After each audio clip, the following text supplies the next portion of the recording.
सध्या देशभरामध्ये मात्र सोने आणि चांदीच्या किमती गगनाला भिडत आहेत. मात्र भारतीयांचं आता एकच लक्ष लागलं आहे, ते म्हणजे 1 फेब्रुवारीला. 1 फेब्रुवारी रोजी देशाचा अर्थसंकल्प सादर होणार आहे. या अर्थसंकल्पात सर्वसामान्यांसाठी दिलासादायक निर्णय होण्याची शक्यता आहे. यामध्ये सोन्यावरील आयात शुल्क कमी होणार का, जीएसटी मध्येही सवलत मिळणार का, याकडे मात्र सर्वांचं लक्ष लागलं आहे. कारण की वाढत्या महागाईमुळे सर्वसामान्य नागरिकांना सोनं घेणं आता परवडत नाही. दरम्यान घरगुती व्यापाराला चालना देण्यासाठी शुल्कात चांगली सरलता आणणे गरजेचं आहे. यामुळे दागिने स्वस्त होतील, परिणामी रोजगाराला गती मिळणार. त्यामुळे आयात शुल्क देखील कमी झाले तर सर्वांना फायदा होऊ शकतो. सध्या दागिन्यावर 3% जीएसटी आहे.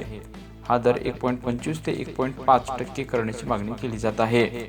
जर अर्थसंकल्पात याबाबत मोठी घोषणा झाली तर ग्राहकांना दिलासा मिळणार आहे आणि त्यानंतर सोनं आणि चांदीच्या किमती मात्र बदल देखील होऊ शकतो.